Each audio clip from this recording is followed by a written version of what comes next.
Ons gaan vandag stil staan by Romeine 8 vers 6 tot 11. En ons tema vir vanoggend se preek is die asem van die ewige in ons brose bestaan. Maar voor ons aangaan en uit Romeine uitlees, kom ons sluit die oë, dan bid ons saam. Ons hemelse Vader, Here, baie dankie dat ons vanoggend hier kan stil raak. Here, dat ons die gedruis van die reën op die kerk se dak kan hoor. Dat ons kan sien hoe die voeltjies in die reën speel. Here, hoe U sorg vir hierdie aarde. Hoe U sorg vir ons. Here, wil U vanoggend vir ons 'n kalmte in ons hart gee. Wil U vir ons vanoggend 'n oop hart gee. Here, wil U ons vanoggend bewus maak van ons asemhaling. Here, dat ons nie net sal hoor en sal sien wat in hierdie teks staan nie, maar dat ons dit sal inneem binne in ons. En ons dink in besonder vanoggend aan dies wat vanoggend nie kan wees nie. Dies wat vanoggend met wie dit swaar gaan. Here, wil U vir ons instrumente maak van U lig en van U asem. Amen. Ek lees vir ons uit Romeine 8 vers 6 tot by 11. Die dinge waarmee die sondige natuur van die mens hom besig hou, loop uit op die dood. Maar die dinge waarmee die Gees hom besig hou, bring lewe en vrede. Die dinge waarmee die sondige natuur van die mens hom besig hou, is immers vyandskap teen God. Die sondige natuur onderwerp hom nie aan die wet van God nie. Dit kan trouwens ook nie, die wat hulle deur sondige natuur laat beheers, kan nie die wil van God doen nie. Julle word egter nie deur julle sondige natuur beheers nie, maar deur die Gees. Want die Gees van God woon in julle. As iemand in die Gees van Christus nie het nie, behoort hy nie aan Christus nie. Omdat Christus in julle is, gee die Gees aan julle die lewe op grond van God se vryspraak. Hoewel die liggaam vir die dood bestem is, as gevolg van die sonde. Omdat die Gees van hom, deur wie Jesus uit die dood opgewek is, in julle woon, sal hy deur wie Christus uit die dood opgewek is, ook julle sterflike liggame lewend maak, deur sy Gees wat in julle woon. Net tot sover. Ons is vandag in die 5de week in ons reis deur lydenstyd. Ons het begin in die droë woestyn van versoeking. Ons het eintlik begin voor dit by die doop, by die water wat lewe gee. Ons het saam Jesus die woestyn van versoeking ingegaan. Ons het toe geleer die week daarna om dinge agter ons te los wat ons terughou, om afskeid te neem. Ons het saam met die vrou by die put gaan staan wat gedors het na lewe.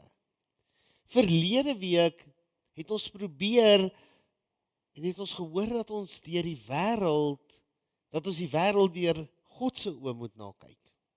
Maar vandag kom ons by die moeilikste stop op die reis. Want vandag staan ons stil by die graf. Ons hoor in Jesegiel 37 die droë bene wat teen mekaar ratel. Ons hoor die snikke van Martha en Maria by Lazarus se graf, toe sy liggaam al begin ryk het en Jesus nog steeds nie daar uitgekom het nie. Dit is die week waarin die reuk van die dood en die realiteit van ons eie broosheid ons in die gesig staar. Miskien voel ons vandag soos daardie vallei in Jesegiel 37, in die vallei van die droë bene. Miskien voel ons hoop vanoggend droog. En dit is presies hier waar Paulus ons kom ontmoet by Romeine 8. Hy probeer nie die dood wegredeneer nie. Paulus probeer ook nie vir ons vanoggend sê dat alles alright is nie. Hy doen iets veel groter. Hy kom wys vir ons dat daar binne ons sterflike moe liggame 'n krag is, 'n asem is wat sterker is as die leë graf. Paulus begin deur ons te vra oor ons diepste gesindheid of oor ons diepste lewensuitkyk. Hy sê daar is net twee rigtings waar 'n mens 'n innerlike kompas kan wys. Hy sê dis of die vlees of dis die gees. Die vlees is nie maar net 'n sondige lus nie. Dit is daardie deel van ons wat probeer om sonder God te oorleef. Dit is die ek is in beheer mentaliteit. Teoloë noem dit die inkervatus. 'n mens wat so vol, 'n mens wat so in homself vasgekeer is, dat hy nie meer kan sien wat God doen nie. En Paulus, die persoon wat hy is reguit. Om so te leef is die dood. Dit is 'n dood van angs, van altyd moet presteer. Dit is 'n dood van vrees dat ek moet presteer.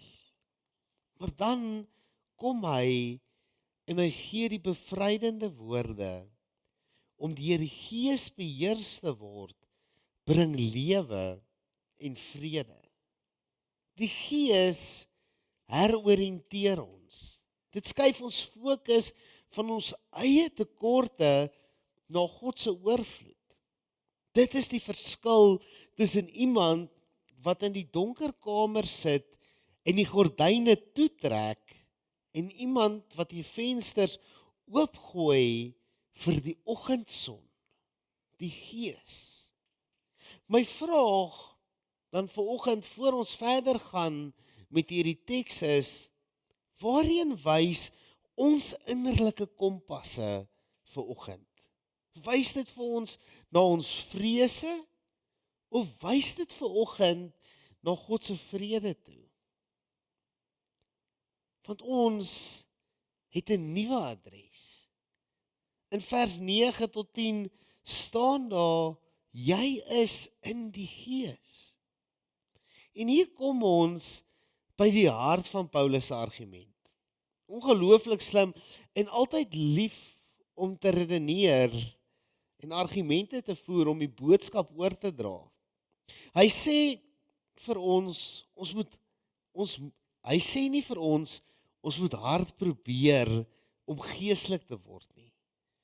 Hy sê aangesien ons aan Christus behoort, is ons alreeds in die Gees.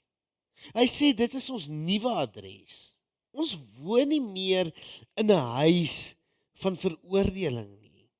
Ons woon in die huis van die Gees. Maar hier is die vangs wat André Koenig so goed verwoord. Ons leef in die reeds en in die nog nie. Hy sê ons liggame is dood vanweë die sonde. Ons word oud, ons word siek en ons kry seer. En ons dra nog elke dag die tas van ons eie menslikheid saam met ons. Maar hy sê terselfdertyd is ons gees lewend vanweë die geregtigheid van Christus. Hy sê ons leef met 'n dubbele bewussyn. Ons voel swaar moegheid van die wêreld, maar ons funksioneer elke dag met die krag vanuit die opstanding. Ons hoef nie te wag tot ons eendag doodgaan om die lewe van God te ervaar nie. Die Gees is nie 'n besoeker wat af en toe inloer en net kyk of ons alright is nie. Die Gees is 'n inwoner wat ons hele lewe sy adres maak. En dan kom ons by die goud van die teks. Paulus sê, as die Gees van hom, wat Jesus uit die dood opgewek het, in ons woon, sal ook julle sterflike liggame lewend word. Ek is baie lief vir die bekende teoloog Jurgen Moltmann, en hy beskryf die Heilige Gees as die lente van 'n nuwe skepping. Dink vir 'n oomblik aan die winter. Alles lyk dood. Alles lyk vaal. Alles lyk swaar. Maar diep onder die grond is daar reeds sappe en ensieme wat begin styg. Die lente protesteer teen die winter. En dit is presies wat die Gees in ons doen. As ons vandag moeg is, as ons liggame afgetakel is, as ons gemoede vanoggend swaar is, dan moet ons weet, die Gees van God is besig om ons sterflike liggame lewend te maak.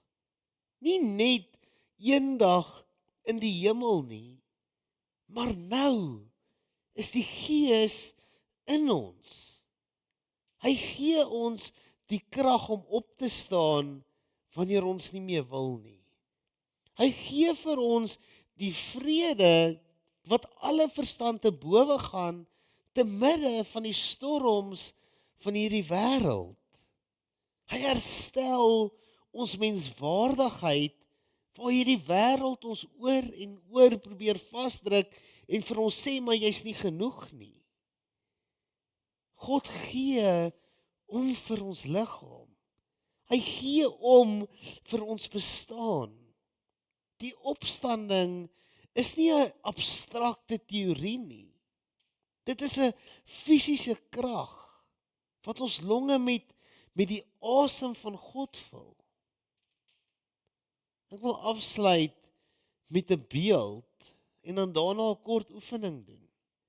Stel jou voor, jy staan in die droë vallei van die bene waarvan Jesegiel 37 praat. Dit is stil. Dit is verlate. Dit is bene wat wit gebleik is deur die son. Dit lyk finaal, maar dan begin daar 'n ligte wind waai. Dit is die Gees. En dan ewe skielik, teen alle logika, teen alle sin, begin daar nuwe lewe in hierdie bene kom, in hierdie vallei kom. Miskien voel ons vandag soos 'n vallei. Ons voel dalk asof ons drome, ons verhoudings, ons eie krag al lank al droog geword het. Maar ons moet vanoggend mooi luister na Paulus se woorde. Die krag wat die klip voor Jesus se graf weggerol het. Dis dieselfde krag wat op hierdie oomblik deur ons vloei. Ons is nie oorgelewer aan die dood nie. Ons is nie oorgelewer aan ons foute van die verlede nie. Ons adres is die lewende God. As ons vandag hier uitstap, haal diep asem. Daardie suurstof in jou longe is 'n geskenk van God. Maar die vrede in jou hart is die asem van die ewige. Ons moenie teen die dood veg met ons eie krag nie. Ons moet oorgee aan die Gees wat reeds in ons woon. Die lente is hier. Selfs al voel dit nog soos winter, die Gees is in ons. Amen. In Jesegiel 47, en ek het al die hele tyd gepraat oor die teks en ek wil hom graag, 37, ekskuus. Wil ek net so die eerste paar verse lees. Die mag van die Here het my in besit geneem en my deur die Gees van die Here uitgebring en neergesit binne in 'n laagte. Die laagte was vol bene. Die Here het my om die bene laat loop en ek het gesien daar is baie bene in die laagte en hulle was baie droog. Toe vra hy vir my, mens, kan daar in hierdie been weer lewe kom? Ek het geantwoord, nee, dit weet net U, Here my God. En dan lees ek vir ons verder vers 9. Toe sê die Here vir my, praat nou as profeet met die Gees. Tree op as 'n profeet. Mens, sê vir die Gees, so sê die Here my God, kom uit die 4 windstreke. Gees, blaas in hierdie dooies in, dat hulle kan lewe gee.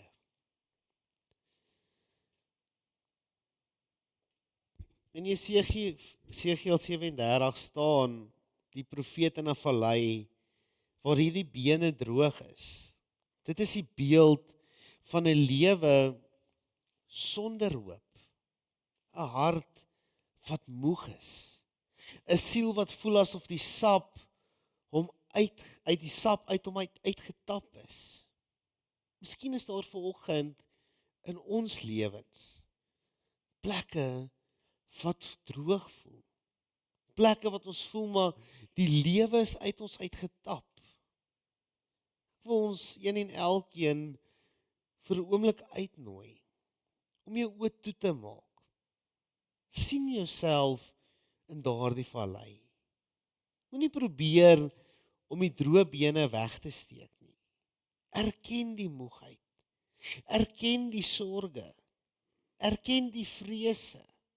Erken die skuldgevoelens wat jou swaar laat voel. En weet dat in die Bybel en veral hier in die Ou Testament is die woord vir gees, wind en asem dieselfde. Ruach. Dit is God se eie lewensasem. Ons gaan diep 3 keer asemhaal in 'n gebed sonder woorde. Die inroep. Wanneer jy inasem, dink aan die woord ruach. Jy trek God se lewe in jou leegheid in. Wanneer jy uitasem, laat gaan die spanning in jou skouers en in jou gedagtes. Kom ons haal diep asem.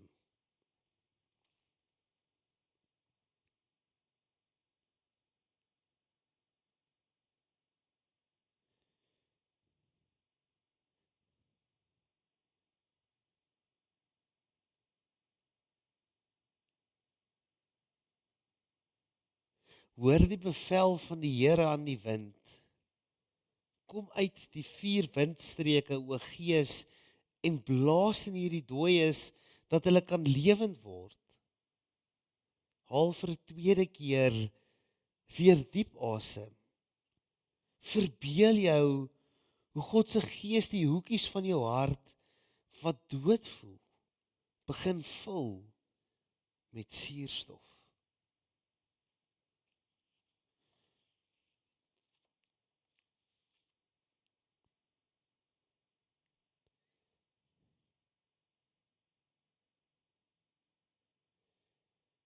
Die bene kom by mekaar.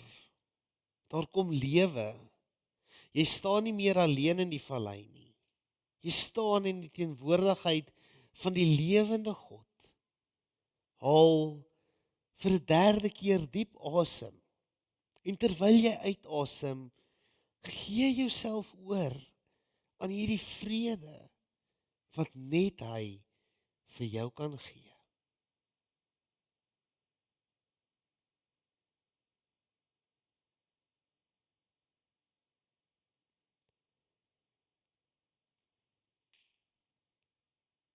Here, ons dankie vir oggend dat U nie ver is nie. Here, ons dankie dat U so naby is soos die asem in ons longe. Dankie dat die Gees, dieselfde Gees wat Jesus uit die dood uit opgewek het, vanoggend, hier tussen deur hierdie banke, in ons inbeweeg, dat dit al reeds in ons is. Ons loof en ons dank U. Amen.